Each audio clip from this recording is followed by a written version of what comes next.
আজকে আপনাদের ভাইয়া আসবে আমার মায়ের বাসায়, আর সেই কারণেই আজকে কি কি আয়োজন করা হলো সবকিছুই দেখতে পারবেন আজকের এই ভিডিওতে। সকালবেলা ঘুম থেকে উঠে রান্নাঘরে এসে দেখি খুদের ভাত আর ঝাল ঝাল শুটকি ভর্তা বানানো হয়েছিল। আমি ফ্রেশ হয়ে নিছিলাম, আর তারপর সাথে ছিল ডিম ভাজা আর শুটকির ভর্তা। খুদের ভাত খেয়ে নিলাম, আর এদিকে রান্না চলতেছিল। তো আমি সবকিছু একটু একটু ভিডিও নিচ্ছিলাম। এখানে গরুর মাংস আর মুরগির রোস্ট করা হচ্ছিল, আর এদিকে আমার মা চিংড়ি মাছগুলা কেটে বেছে নিচ্ছিল ভালোভাবে। আর তারপর আম নিয়ে নিলাম, মাকে বললাম আম কেটে দিতে। তারপর আম খেলাম, আর তারপর আবার খেজুর খেয়ে নিলাম। আর তারপর যেহেতু আপনাদের ভাইয়া আসবে শ্বশুর বাড়িতে, আমি সবগুলা রুম একটু গুছিয়ে নিচ্ছিলাম। আর গুছালেই বা কি হবে, দেখেন এইদিকে সুন্দরভাবে রুমটা গুছিয়ে নিছিলাম। আর সবগুলা বাচ্চারা তো এসে এই রুমেই বসেছিল, আবারও রুমটা নষ্ট করে ফেলতেছিল।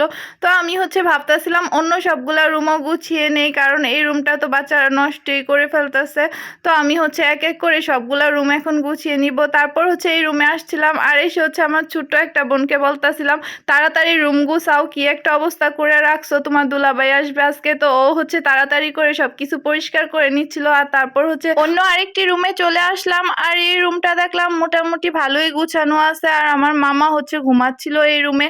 আর তারপর আরো একটি রুমে চলে আসলাম, আর এসে দেখলাম এই রুম দুইটাও আগে থেকেই গুছানো ছিল।